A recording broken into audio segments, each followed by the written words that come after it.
The horns of Eldamir thundered across the valley, their echoes chasing the mist that clung to the forest. From the ramparts of Highmere Keep, Lady Alara watched the banners rise, golden stags, black falcons, and crimson wolves fluttering in the cold wind. Below, nobles gathered on horseback, their laughter sharp as steel.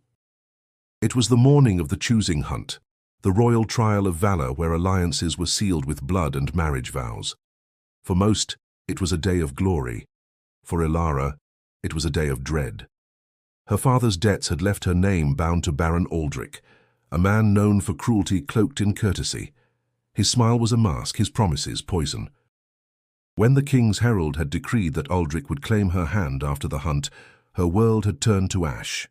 Tonight, she was to be presented before all the court, her fate sealed like parchment under wax. But Alara had made a choice of her own.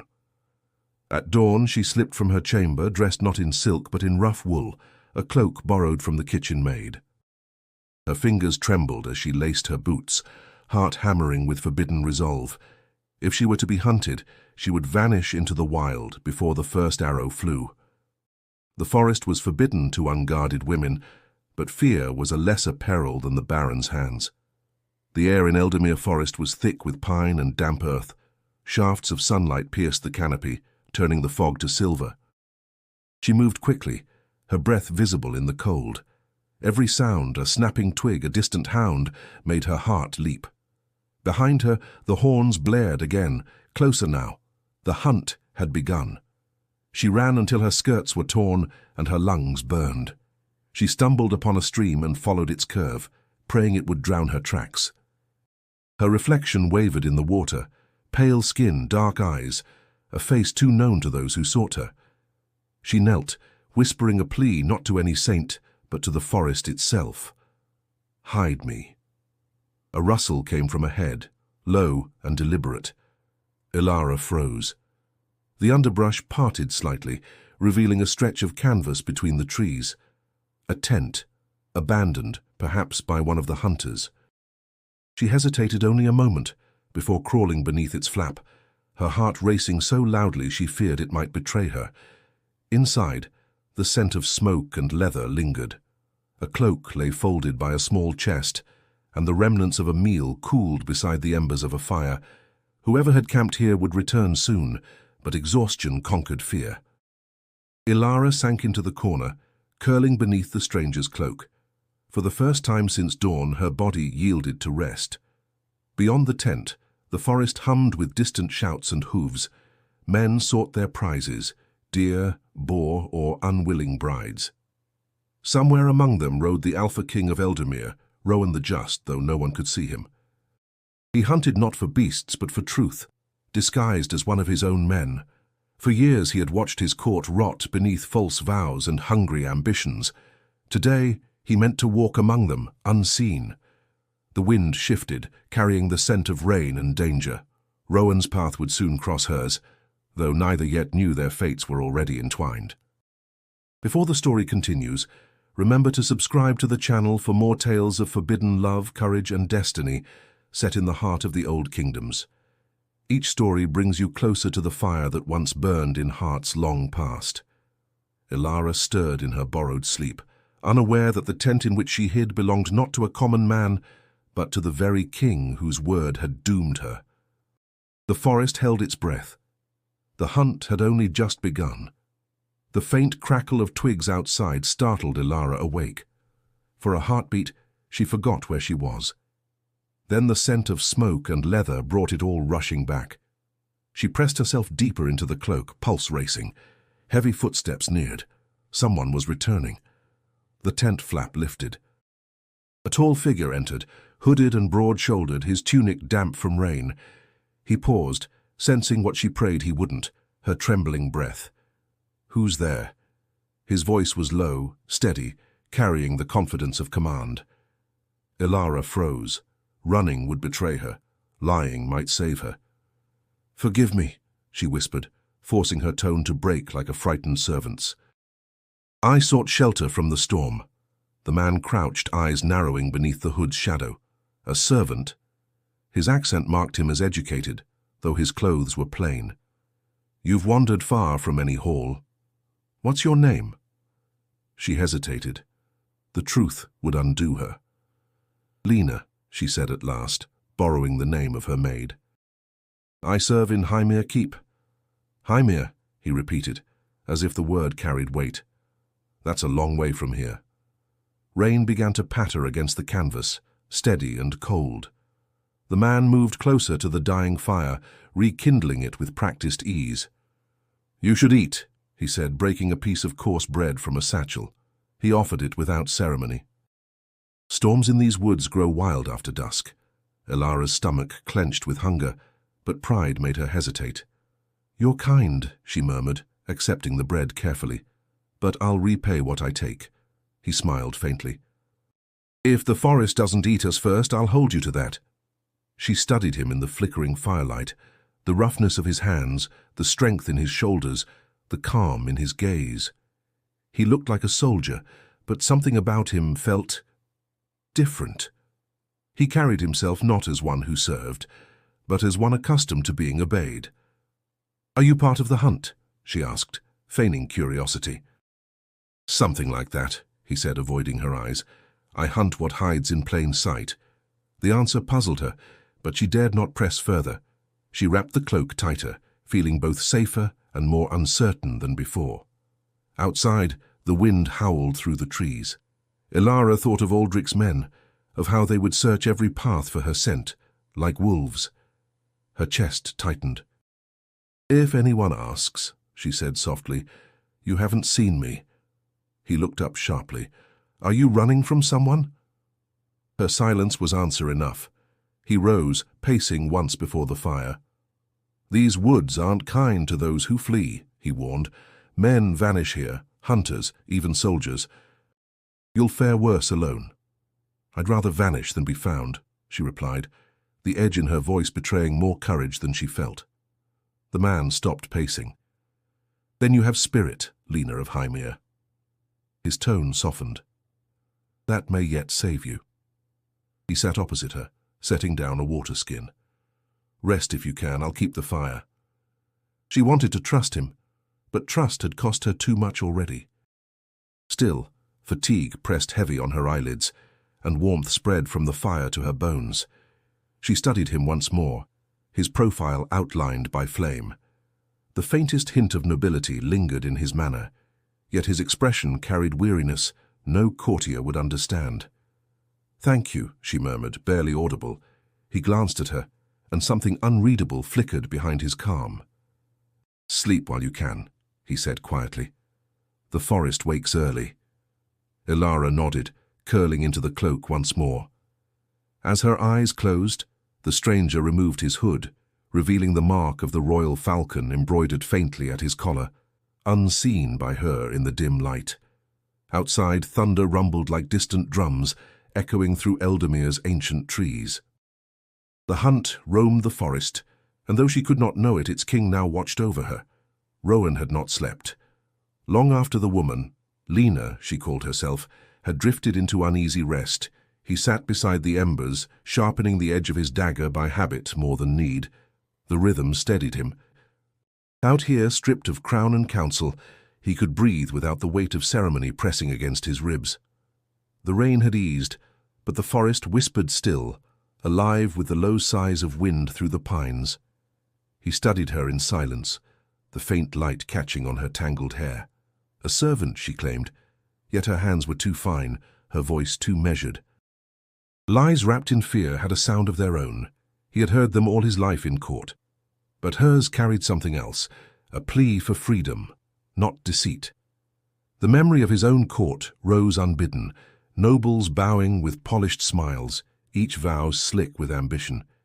He had ruled for 7 years and trusted almost no one. This hunt was his escape, his chance to see truth among his people before naming his new council. No guards, no heralds, no throne, only Rowan the hunter. Yet destiny, it seemed, had other games to play. The dawn broke pale through the tent flap. He rose quietly, stepping outside into the chill. Mist hung thick across the undergrowth. Far in the distance, a hunting horn echoed, a signal from the southern ridge. He knew it well, his men had begun the formal chase. A day's ride north, the nobles would compete for favor, for land, for brides. The old ways disgusted him, but tradition ruled the hearts of Eldamir more fiercely than any crown could. He crouched by a stream, washing his hands in the icy water. For a moment he imagined the council chamber again, the barons arguing over dowries, Lord Aldric's smug face as he spoke of the lady he would claim. Rowan had signed the decree himself, never knowing the name behind it. Duty had bound him. Ignorance now stung like a blade. A branch snapped behind him. He turned swiftly, hand to his dagger. "You should rest," he said when he saw her standing there, wrapped in his cloak, eyes shadowed by fatigue. "I couldn't," she admitted, glancing toward the distant horn. "They're close." "Hunters always sound closer than they are," he replied, though he saw the fear flicker in her gaze. "You'll be safe here a while longer." She shook her head. "No one is safe when nobles hunt." Her words struck deeper than she could know. He almost smiled at the bitter truth of it. "You speak boldly for a servant." Her chin lifted slightly. "Fear makes people honest." He studied her again, the defiance soft but unyielding. There was something royal in her silence, something that made the air between them tighten. "Then tell me," he said quietly, "what honesty drives you into a stranger's tent?" "I told you," she said, voice low. "I'm running." "From what?" "From a cage that looked like a home." Rowan looked away, jaw set. He understood cages. His was gilded and heavy with jewels, but a prison all the same. "Then we share more than I thought," he murmured. Ilara, Lena, watched him carefully. "You speak like a man who's lost something," she said. He met her gaze. "Perhaps I have, or perhaps I'm still looking for it." A long silence followed, broken only by the murmur of the stream. Somewhere nearby, the cry of a hawk sliced the air. He turned toward the tent again. "Eat," he said at last. "We move soon. The forest doesn't forgive those who linger." She hesitated. "Move where?" "Wherever the noise fades," his tone softened. "You'll see." As she gathered her few things, he glanced once more toward the distant ridge where the horns called. He knew his guards would search the forest soon enough. But for now, he would stay hidden. King no more, only a man protecting a mystery he could not yet name. By dusk, the forest had swallowed the last of the light. Smoke curled gently from their small fire, the only warmth between them and the night's creeping cold. The hunt had drifted farther east, leaving only the sigh of the wind through the branches. Rowan sat across from her, sharpening an arrowhead, his face a quiet study of focus. The steady rasp of metal filled the silence, and Ilara, Lena, found herself listening to it like a heartbeat. She broke the stillness first. "You handle that blade like someone trained to fight, not to hunt." He looked up briefly. "Hunting is a fight," he said. "The difference lies in what you're willing to kill." Her eyes followed the sparks that leapt from the stone. "And what are you willing to kill?" He paused, meeting her gaze. "Lies," he said simply. "And the chains they forge." She almost smiled, though the words stirred something inside her, something too dangerous to name. The fire painted his face in amber and shadow, revealing a man worn by burden, not by age. His hands were calloused, yet his voice carried the quiet gravity of command. "Tell me," she said softly, "what brought you to the forest, Hunter?" He hesitated, then shrugged as if brushing away truth. "I grew tired of walls, of men pretending at honor." "That sounds like someone who's seen too much of them." His lips curved faintly. "Perhaps." He tossed another branch into the flames. "And you, Lena, what cage did you flee?" Her fingers tightened around her cloak. For a moment she wanted to tell him everything, of Aldric's cold eyes, of her father's debts, of the decree that made her a prize to be claimed, but the words turned to ash on her tongue. "A cage built of promises," she said at last, "the kind that rot from the inside." He studied her quietly. "You speak like a lady, not a servant." Her breath caught. "Then perhaps I served one long enough to learn her ways." He didn't press further, but she felt his gaze linger, thoughtful and searching. The firelight flickered between them, drawing them closer in its glow. Outside, the forest whispered with life, owls calling, leaves shifting, distant hooves muffled by earth. "I had a brother once," Rowan said suddenly, his voice lower now. He believed people could be honest even in court. I envied that hope. What happened to him? He died still believing it. The quiet stretched between them again, heavy with meaning neither dared touch. Ilara felt the ache in his tone, the grief buried beneath control. She understood it too well, the ache of losing something that never truly belonged to you. When she finally spoke, her voice trembled. Then perhaps hope isn't as foolish as it seems. Sometimes it's all that keeps us alive. Rowan looked at her, really looked, as if trying to memorize the shape of her defiance. You're braver than you think, he murmured. Bravery and desperation often wear the same face, she replied. The corners of his mouth lifted, a faint, fleeting smile. Then I'd call you both. A gust of wind swept through the clearing, making the fire crackle higher. Ilara pulled her cloak tighter, but warmth rose from somewhere deeper than flame. She met his eyes, and for the first time, didn't look away. For a moment, neither spoke. The world outside their small circle of fire could have vanished, and she would not have noticed. Her pulse quickened under his steady gaze, and she felt the fragile boundary between truth and safety begin to blur. She turned slightly, breaking the spell. We should rest. Morning will come soon. He nodded. And with it, choices. Ilara lay down beside the fading fire, her mind racing. Somewhere in the distance, a wolf howled. Rowan remained awake, staring into the embers, wondering who she truly was, and why the thought of losing her unsettled him more than the hunt itself. The first light of dawn spilled through the canopy, turning the mist gold and soft. The fire had died to embers, leaving only the faint scent of smoke and warmth.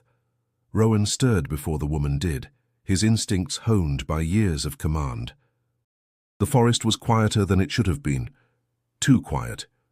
He rose, scanning the tree line, hand resting on the hilt at his belt. Somewhere beyond the ridge, a hunting horn sounded, not distant this time, but near. Ilara woke with a start, the faint echo reaching her ears. They're coming, she whispered, sitting up. He nodded once. We should move. Fear flickered across her face, but she forced herself to stand. The exhaustion in her limbs was clear, yet she said nothing of it. Rowan admired that, strength without boast. He handed her a small pouch of dried berries. Eat, he said. You'll need your strength. She accepted them silently, watching as he packed their few belongings. You move like a soldier, she murmured. Habit, he replied. From which war? The kind that never ends. His tone left no room for further questions. They began walking north, following a narrow path through the ferns. The air was cold enough to bite, and the forest floor glistened with dew. Birds stirred overhead, startled by their passage. Ilara's mind raced with dread. Every step closer to the open field meant a step closer to discovery. You know these woods well, she said quietly. I hunted here as a boy, Rowan replied, before duty became my master. Something in the way he said it made her glance at him. Duty makes prisoners of us all. He turned to her with a faint smile. So it seems. They stopped at a shallow creek. Rowan knelt, washing his hands as he had before. The soldiers won't cross the western ridge before midday, he said. If we keep north, we'll reach a hollow few know exists. Why help me? A question came sharp, born of disbelief more than suspicion. He looked at her, expression unreadable. Because I can. Because you pity me. No, he said, his voice suddenly fierce. Because you remind me what courage looks like. Her breath caught. She looked away, the heat of his words settling somewhere deep within her. Courage is a poor shield, she murmured. Perhaps, he said softly, but it's the only one worth carrying. They continued through the forest, the sun rising higher behind the mist. The silence between them was no longer tense, but weighted with something unspoken, fragile. Ilara's cloak snagged on a thorn. He reached to free it, his fingers brushing hers for the briefest moment. The touch startled them both. Thank you, she said quickly. He gave a small nod and stepped back. Keep close, he said. There are paths here even I don't trust. As they reached a ridge, a sudden sound broke through the calm. Distant barking. Hounds. Rowan's expression hardened. They've loosed trackers. Ilara's heart slammed against her ribs. If they find us... They won't, he said firmly, scanning the trees. Follow me. He led her toward a narrow passage between two stones, half hidden by vines. They descended into a shallow glade where the air was damp and cool. The barking faded behind them, swallowed by distance. Ilara leaned against a trunk, trembling with relief. Rowan studied her quietly. You're safe now, he said. For how long? She whispered. As long as I draw breath. The promise hung between them, dangerous in its honesty. She searched his face, seeing not just a hunter but something greater, a man who carried both authority and sorrow, like twin burdens. I don't even know your name, she said softly. He hesitated. Names have weight, he answered. Let mine rest a while longer. Ilara nodded, though curiosity burned inside her. Above them, sunlight pierced the leaves, scattering light like shattered glass. For the first time since fleeing Hymir, she felt the faint tremor of hope. The sun had risen high, softening the sharp edges of the forest with warmth. They had travelled for hours in silence, the kind that spoke more than words could. Ilara's feet ached, but she refused to complain. Every rustle made her tense, every bird call made her glance over her shoulder. Rowan watched her quietly, noting her stubbornness, her refusal to yield to fear. By midday, they reached a clearing where the air shimmered with light. A lone falcon circled above, its cry cutting through the stillness. Ilara followed its path with her eyes. It's hunting, she said softly. Rowan nodded. A royal bird. They train them at court. At court? She asked, curiosity slipping through her caution. You've seen one so close before. He smiled faintly. I've seen many things up close, most of them not worth admiring. The falcon dived sharply, vanishing into the trees. A heartbeat later, the soft cry of a doe echoed through the clearing, brief, then gone. Ilara winced. It's cruel, she murmured. The strong taking from the helpless. Rowan looked at her.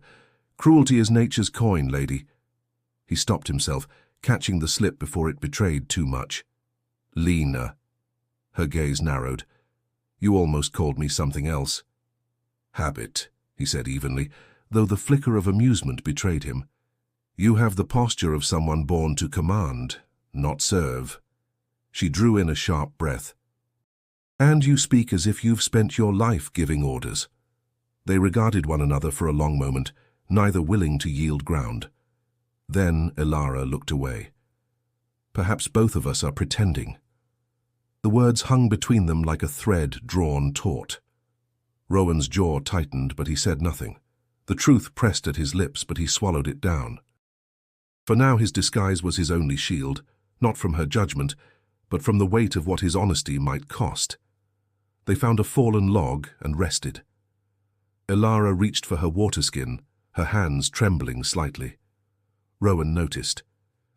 You're exhausted, he said quietly. I'm alive, she replied, forcing a smile. That's enough. Survival isn't the same as living, he said.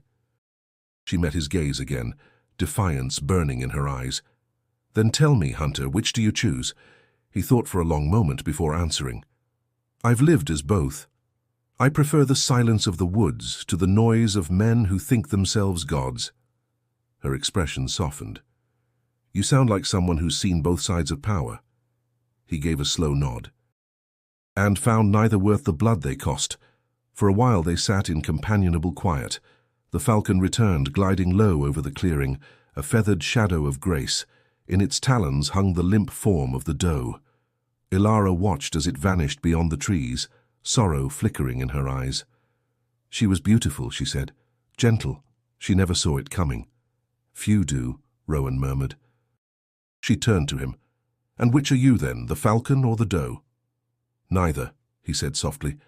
I am the forest that hides them both. Her heart stirred at the words, though she could not say why. Something about him unsettled her. Not for danger, but for what he made her remember, what it felt like to be seen. Rowan rose and extended a hand. "We should move." The falcon's call carries far, and so do the sounds of men. She hesitated before taking his hand. His grip was steady, strong, a promise unspoken. As they continued north, the falcon's cry echoed once more across the treetops, haunting and proud. Ilara glanced up, shivering despite the sunlight. "Do you ever think fate watches us, waiting to strike?" Rowan's gaze lingered on her profile. "Fate doesn't strike," he said. "It hunts." And as they walked deeper into Eldermere's heart, neither noticed how near their own hunters had come. The stillness shattered with the sudden blare of a horn. Its echo rolled through the forest like thunder. Rowan halted mid-step, every muscle tightening. Ilara froze beside him, her breath catching in her throat. The sound came again, closer this time, sharper, the unmistakable rhythm of pursuit. "They've found our trail," Rowan said under his breath. Ilara's pulse quickened. "How?" "We've hidden every step." "Hounds," he replied grimly. "They don't need eyes when they have scent." The barking began faint and distant, then swelled, a furious chorus tearing through the trees. Rowan's hand caught her wrist. "Run!" They broke into motion, weaving through the dense undergrowth.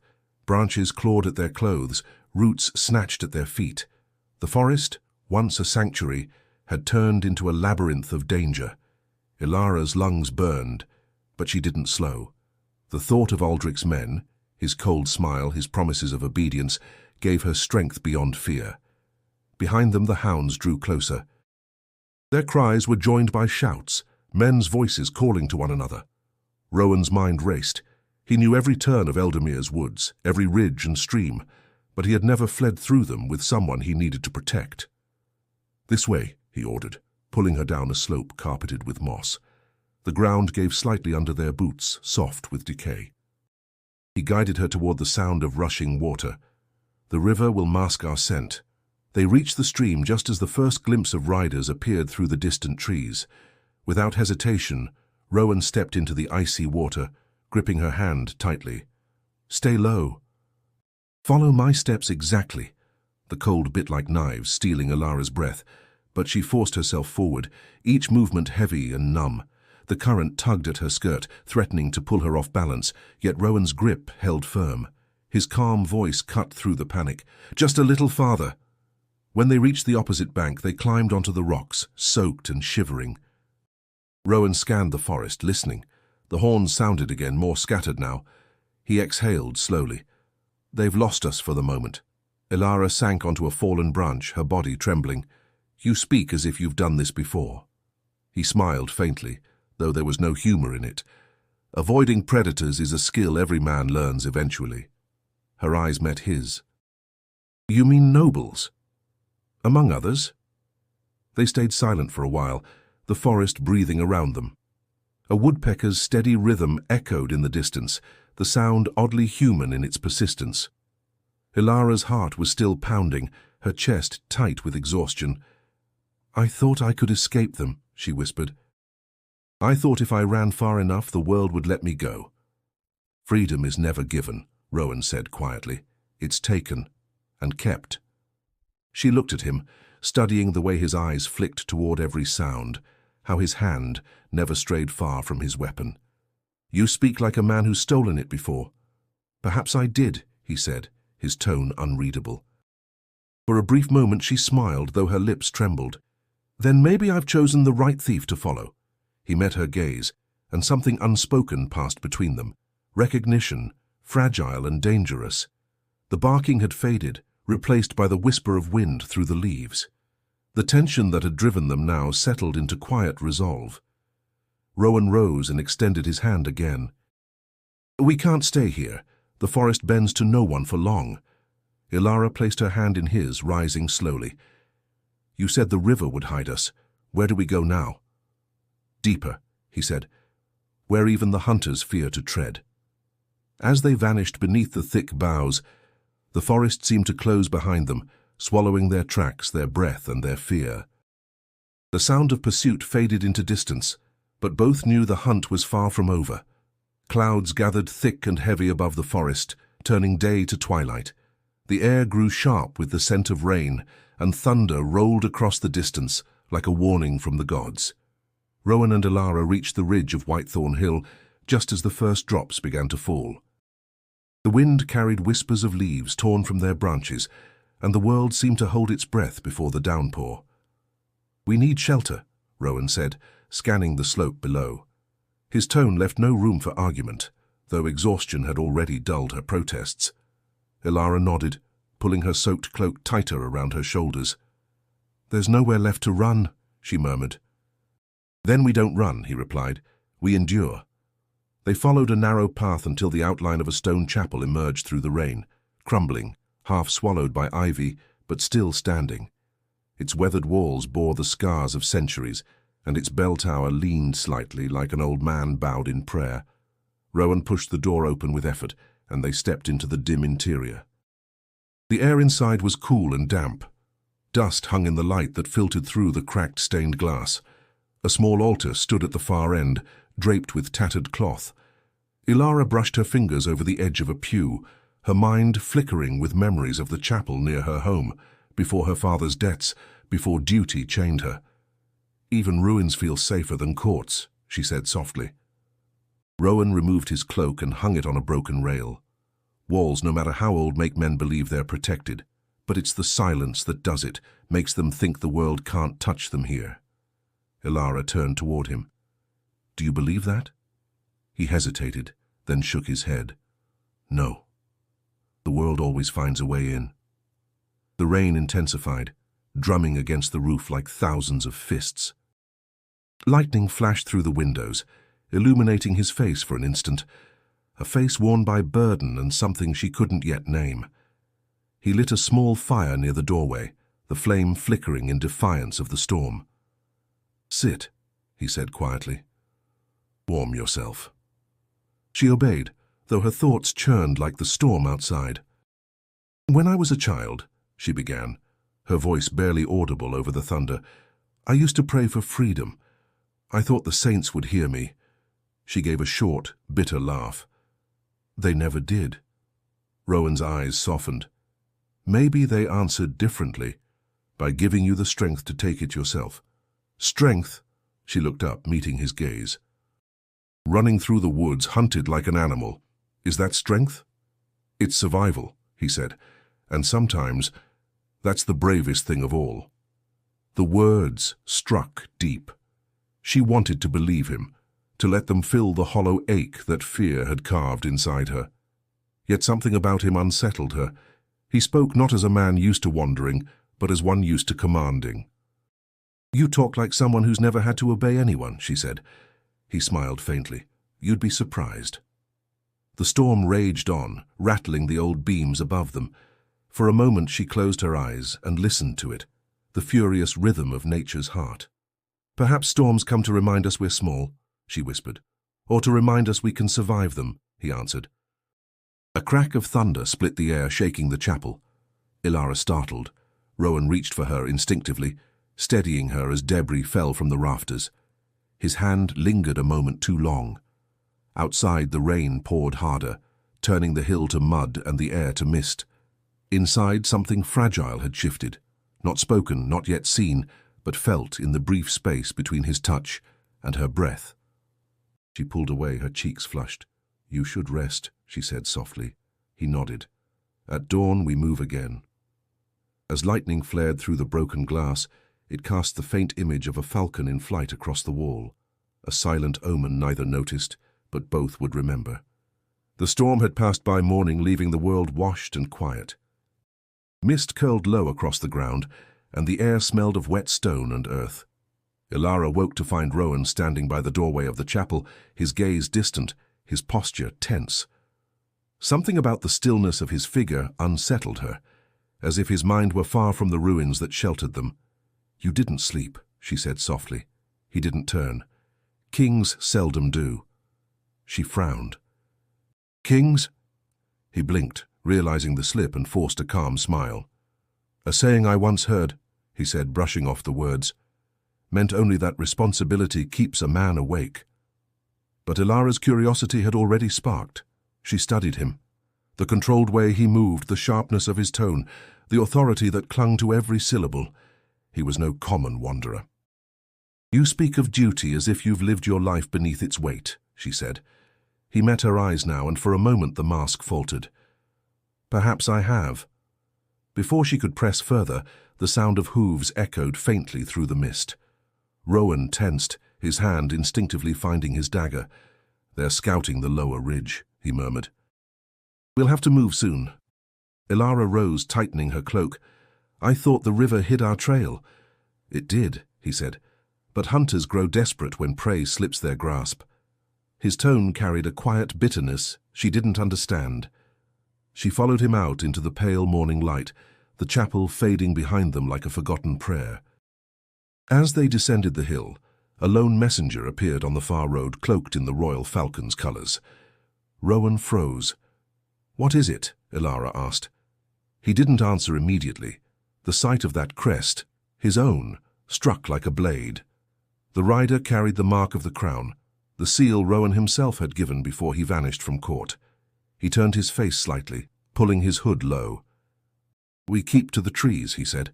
"Do you know him?" "Too well." His voice was low, unreadable.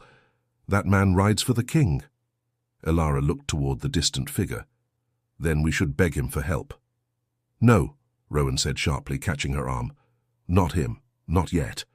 Her eyes widened at the intensity in his tone. "You speak as if the king himself hunts me." Rowan's grip loosened, regret flickering across his face. "In a way, he does." "What do you mean?" she pressed. He released her and turned away. "There are things you don't understand." "Not yet." Frustration flared in her chest. "You expect me to trust you blindly. You refuse to tell me your name, your past, or why men of the crown ride these woods, and I am the fool for asking?" His expression hardened, but beneath it, guilt stirred. "Trust isn't blind," he said quietly. "It's chosen, and I haven't earned yours yet." The honesty in his voice softened her anger, though not her suspicion. "Then earn it," she said. He looked at her for a long moment, as if weighing something heavy in his mind. "If I told you who I was," he said finally, "you'd see me differently." "Maybe," she admitted, "but I'd rather see truth than shadows." He turned away, jaw set. "Sometimes shadows are safer." They continued through the forest, the sun climbing higher, its light breaking through the last remnants of storm. Ilara walked in silence, her mind spinning. Each new word from him only deepened the mystery. Somewhere in the distance a falcon cried, that same royal call she had heard before. Rowan paused, listening. The messenger's horn sounded faintly again, calling for his return to the castle. He knew what it meant. Aldrich was growing impatient, the council restless. And among the parchments awaiting his seal lay a decree, the betrothal of Lady Ilara of Highmere. He closed his eyes briefly, the truth sinking heavier than the crown he'd left behind. She walked beside him, unaware that her fate was inked by his own hand. By afternoon the forest began to thin. The air grew warmer, scented with heather and smoke. For the first time in days, Ilara allowed herself to hope the hunt had turned away. Rowan, however, remained silent, his gaze scanning every distant rise. He had learned long ago that danger came quietest when the woods were calm. They reached a small meadow near the edge of the trees. Beyond it, the hills stretched toward the King's Road, a place neither of them should be seen. Yet it was the only path left. "We can rest here," Ilara said, her voice trembling slightly. Rowan shook his head. "Rest invites fate." "Then what does running invite?" "Survival," he replied, though doubt flickered in his eyes. The wind shifted, carrying with it a faint echo, the clatter of armor. Rowan's body went still. "Get down," he whispered. Ilara crouched, her heart hammering. Through the tall grass she saw riders approaching from the south, 6 of them bearing Aldrich's crest, the Silver Hound. Her stomach turned cold. "They've found me." Rowan drew a slow breath, calculating distance, numbers, escape. "Stay behind me," he said quietly. "You can't fight them all," she hissed. "I've fought worse odds." Before she could protest again, the riders halted. One dismounted, a man in fine mail, his voice sharp as a blade. "Lady Alara of Hymir." Her breath caught. The sound of her true name tore through her like fire. She glanced at Rowan, whose eyes darkened, confirming what she'd feared. He knew. "Stay silent," he murmured. The soldiers spread out, circling the meadow. Rowan stepped forward, pulling his hood low. "No one of that name here," he said evenly. "Just travelers," the commander sneered. "Travelers? In the king's hunting grounds?" His eyes narrowed. "Remove your hood, stranger." Rowan didn't move. "I'd rather not." "Then you'll die with her." Before the commander could give the order, one of the men lunged. Rowan's dagger flashed, swift and silent, cutting through the air. The soldier fell, clutching his arm. Chaos erupted. Alara cried out as two more rushed forward. Rowan grabbed her wrist, dragging her toward the trees. "Run!" They fled, the shouts behind them growing louder. Branches whipped against their faces, the ground slick from the morning's rain. Alara stumbled, nearly falling, but Rowan caught her. "Keep going." But fate, cruel as ever, had already chosen. A sudden crack, the snap of a crossbow string, sliced through the air. Rowan turned sharply, pulling her down as the bolt struck the tree beside her. Soldiers closed in from the flank. "Rowan!" she gasped. He drew his sword, parrying the nearest attacker. "Go, Alara." The sound of her name froze her. He'd spoken it, her true name, not the lie she'd told. She stared at him, realization breaking through her fear. "You knew." He hesitated just long enough for one of Aldrich's men to seize her arm. She struggled, screaming, but the soldier's grip was iron. Rowan moved toward her, fury igniting behind his eyes, but 3 blades blocked his path. "Your hunt ends here," the commander said coldly. "By order of Baron Aldrich, she returns to Hymir." Rowan's jaw clenched. "And by whose order do you think you give commands?" The commander smirked. "The king's decree, sealed and signed." Rowan's pulse roared in his ears. His own seal, his own law, had turned against him. He lowered his blade slowly, every instinct screaming to fight, but reason held him still. Alara's eyes met his, wide with betrayal and sorrow. "Who are you?" she whispered. He couldn't answer. Not yet. They dragged her toward the horses, her cries muffled by the forest's rising wind. Rowan stood motionless, every nerve burning, until the last echo of hooves faded into distance. Only then did he sink to one knee, the truth pressing down like the weight of the crown he had abandoned. Dawn broke over the castle of Eldamir, painting its stone towers in pale gold. The banners of the crown hung still in the morning air, their falcon crests fluttering only when the wind dared stir. Inside, the corridors hummed with murmurs of rumor and unrest. The king had returned from the hunt, though none could say where he had vanished to or why his eyes now carried storms. Rowan walked the marble hall in silence, his cloak still damp from the forest. The guards straightened as he passed, confusion flickering in their faces. To them, their sovereign had simply resumed his role. To Rowan, the crown felt heavier than it ever had. Each step echoed the memory of Alara's voice. "Who are you?" In the great hall, the nobles had gathered. Baron Aldrich stood at their center, smug and composed, a serpent draped in velvet. At his side, Alara knelt, her wrists bound in silk cords that mocked the word mercy. Her gown, hastily restored, bore the mud stains of her capture. Her head remained bowed, though defiance burned quietly beneath her stillness. "Your Majesty," Aldrich began, bowing deeply, "forgive the intrusion, but I return to you a fugitive bride, the Lady Alara of Hymir. She fled her betrothal, defying both royal decree and family honor. I have done as the crown commanded and brought her home." Rowan's jaw tightened. "Rise, Baron." Aldrich obeyed, his grin sharp as glass. "You see, sire, disobedience spreads swiftly among the lesser houses if not corrected. A lady who rejects her promised husband rejects the authority of her king." The chamber filled with approving murmurs. Rowan's gaze swept the faces before him, courtiers, merchants, men who spoke of loyalty while feasting on greed. He felt the walls closing in, the same walls that had once made him believe justice was something he could decree. "Ilara of Hymir," he said at last, his voice calm but heavy. "Look at me." She lifted her head slowly. Their eyes met, his filled with guilt and fire, hers with disbelief. In that single glance, the world she thought she knew unraveled. "It was you," she whispered so low only he could hear. "You were there. The man in the forest." He didn't deny it. "Yes." A murmur swept through the court. Aldrich frowned, uncertain. "Your Majesty." Rowan stepped forward, his cloak brushing the steps of the dais. "Baron Aldrich," he said evenly, "you claim to act under my command. Yet your hunt was not sanctioned by me, but by your own ambition." "The choosing hunt was never meant to bind unwilling hearts." Aldrich stiffened.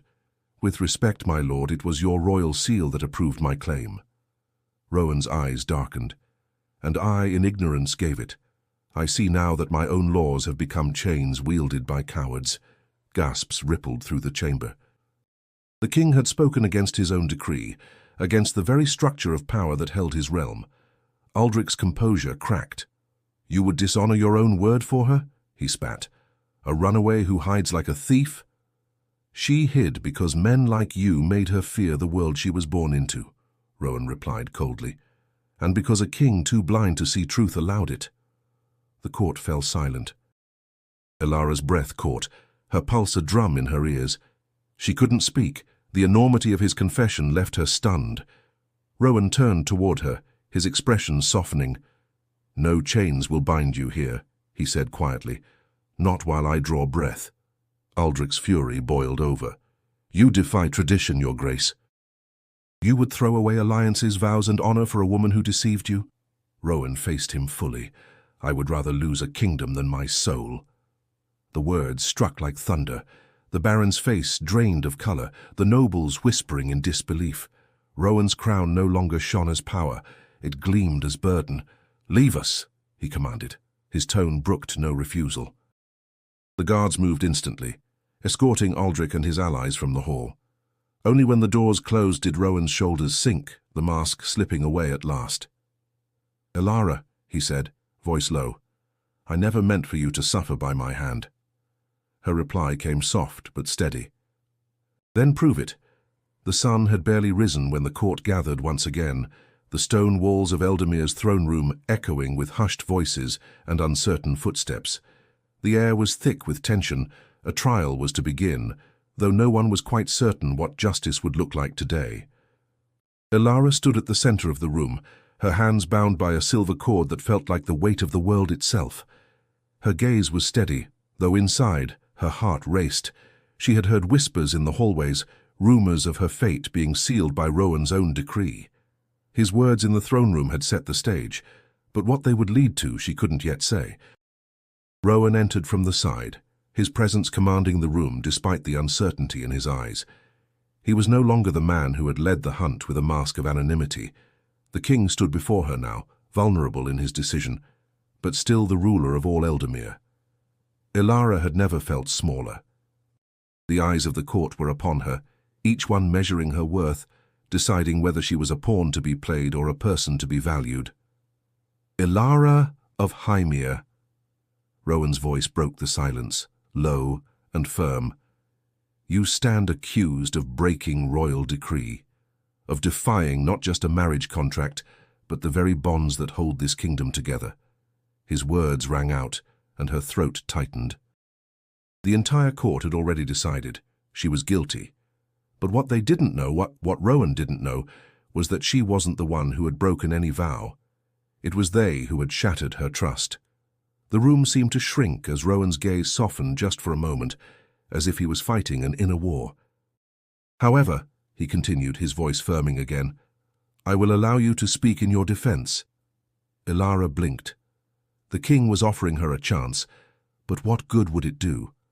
She was standing before a court that had already been swayed by power, by Aldrich's influence, by everything that had bound her into a life she had no say in.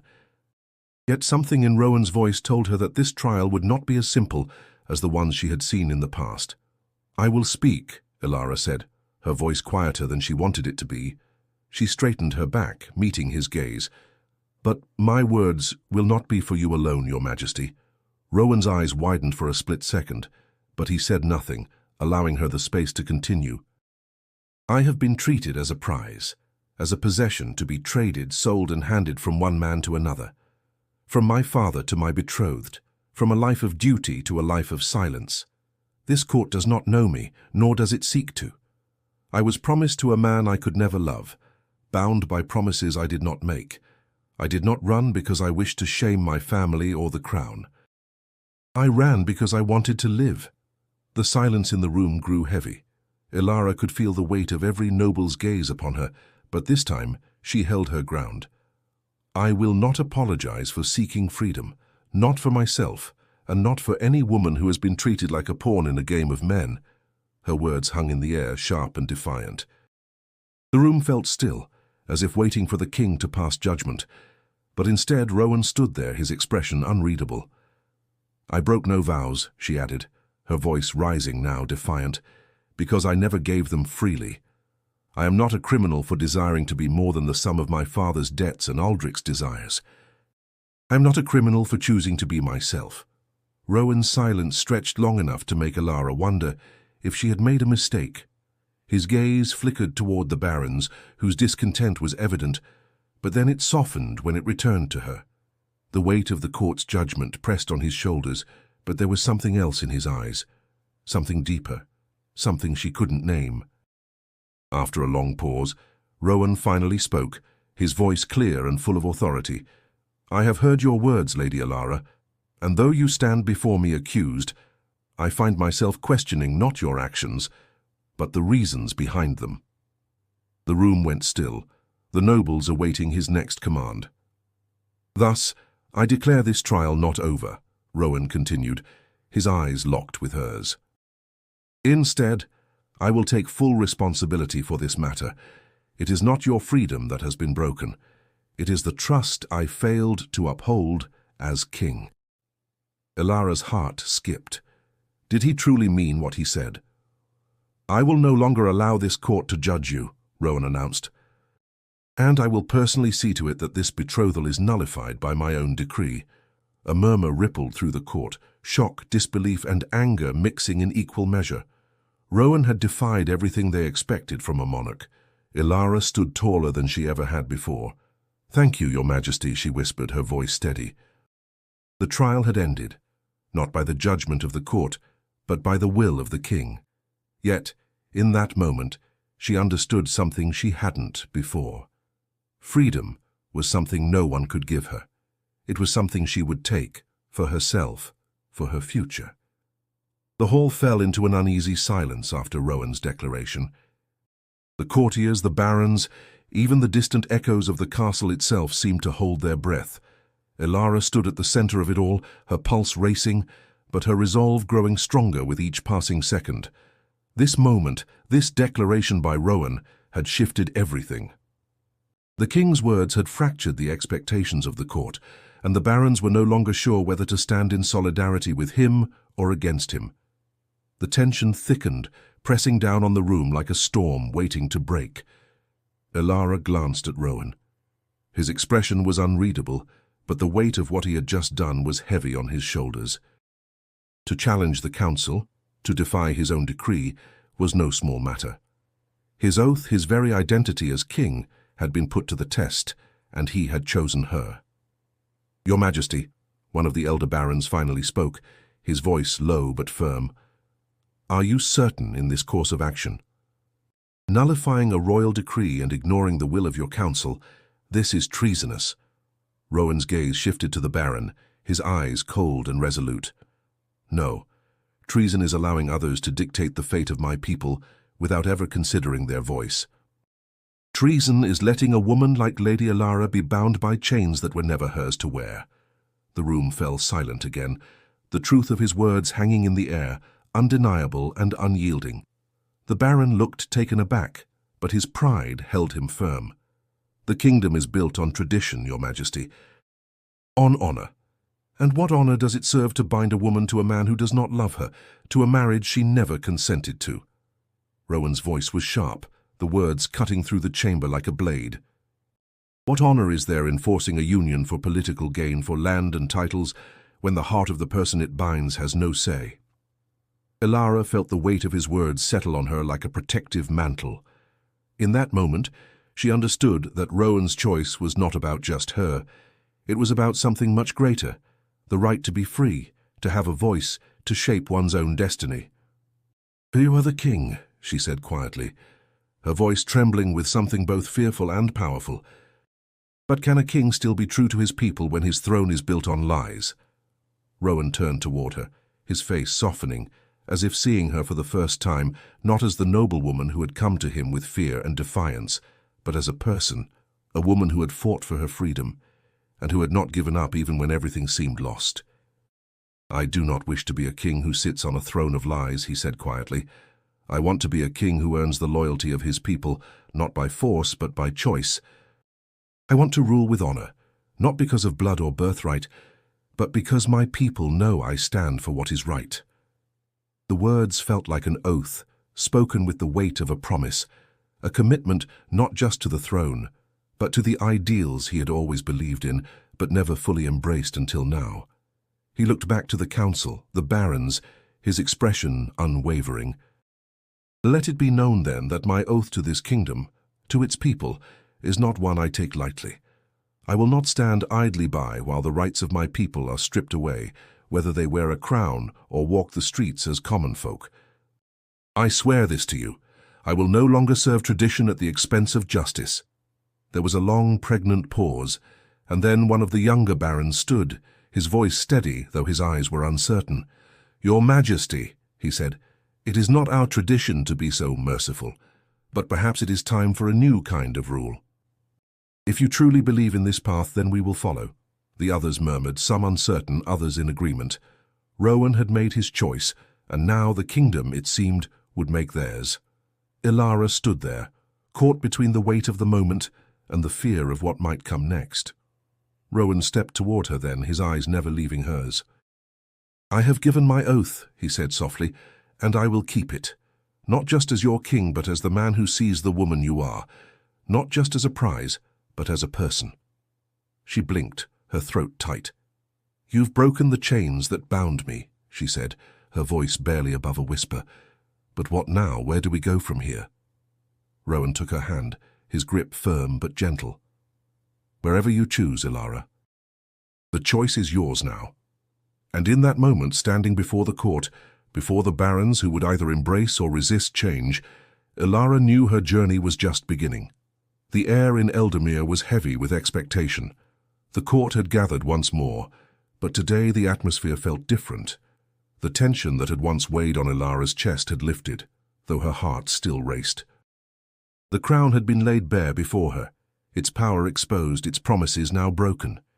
Yet with that brokenness came freedom, freedom she had once thought impossible. Rowan stood beside her, his presence solid and steady, though his eyes carried the weight of the decisions he had made.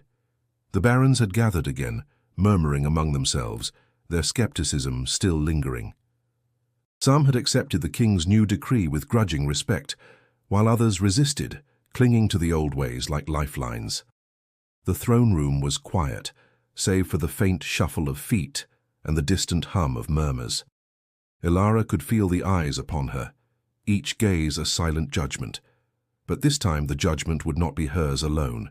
She had made her choice, and now Rowan had made his. "Elara of Hymir," Rowan's voice broke the silence, commanding the attention of every noble in the room. "I stand here not just as your king, but as a man who has come to understand that the old ways have failed us.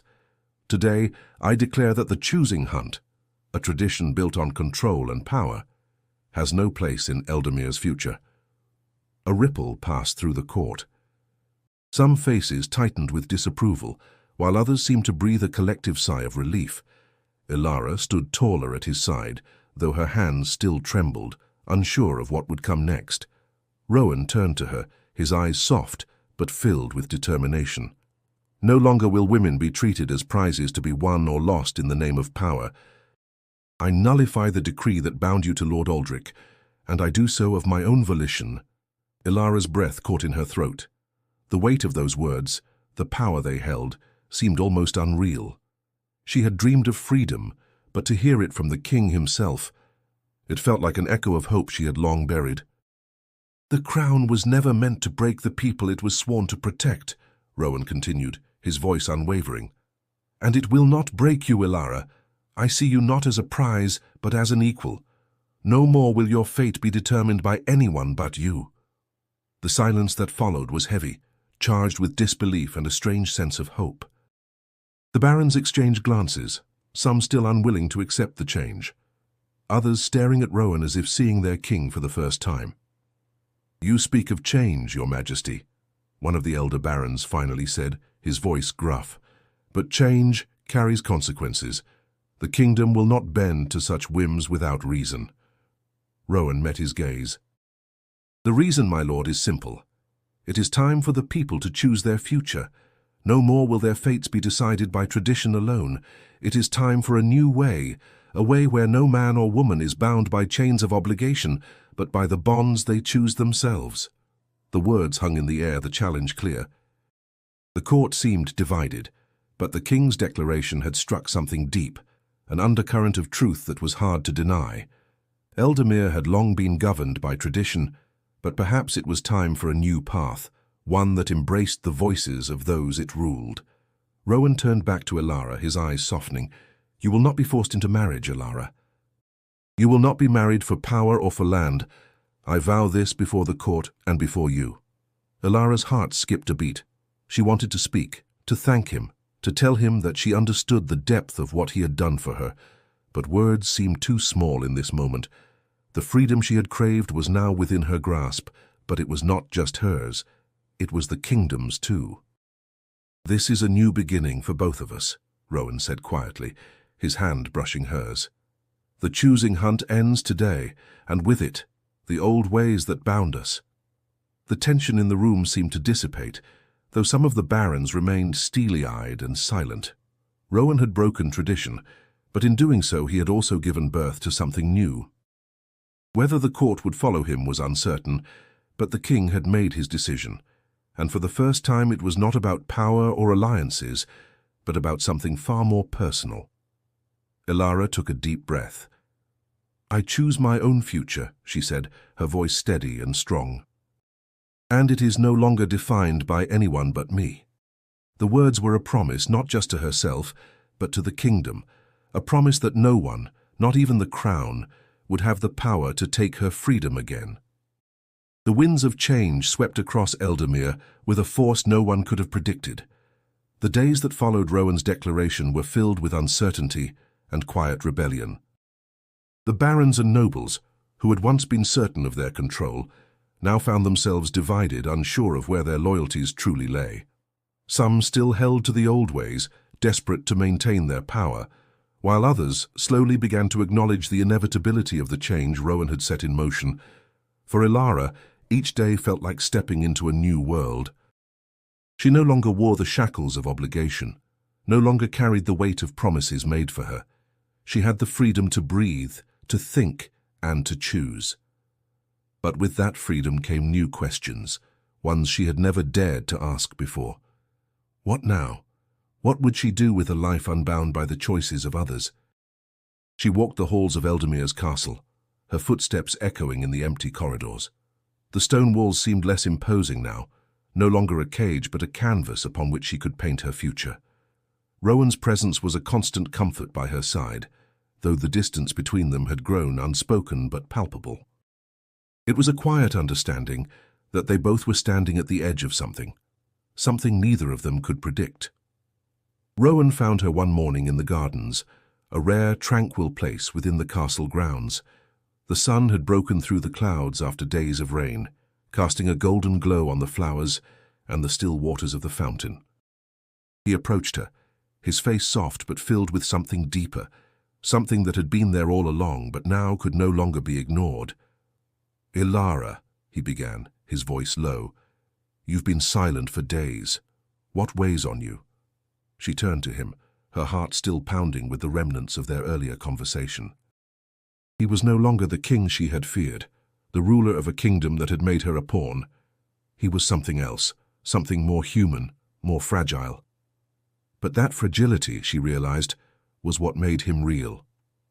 "I don't know what to do with this freedom," she admitted, her voice barely a whisper. "I've spent my whole life following orders, waiting for others to decide for me. Now I'm lost. I've never had the chance to decide for myself before." Rowan's eyes softened, and he reached out, gently taking her hand. "You are not lost, Ilara. You are only finding your way. And you don't have to do it alone." She looked down at their hands, the weight of his words sinking in. "But what if I don't know where to begin?" "Then we begin together," he said, his voice full of conviction. "One step at a time. The kingdom is changing, and so are we. The choosing hunt is over. There are no more prizes to be claimed. We choose the path forward." Ilara met his gaze then, something inside her shifting. "You've changed everything for me, but I don't want to be the only one who is free. I want this freedom for everyone, for every person who has ever been trapped by tradition, by the expectations of others." Rowan nodded slowly, his expression thoughtful. "The kingdom has been built on the chains of the past, but if we're going to move forward, we must tear those chains down, together. You've shown me that, Ilara. And I'll stand by you no matter what comes next." The words hung between them, and in that moment Ilara felt a sense of peace, a sense of purpose she had never known. She was no longer just a woman defined by what others expected her to be. She was herself, free, unbound, and ready to carve her own destiny. As they stood there, the distant sound of horses approaching broke the stillness. Ilara looked toward the horizon, her heart quickening as she saw a rider approaching.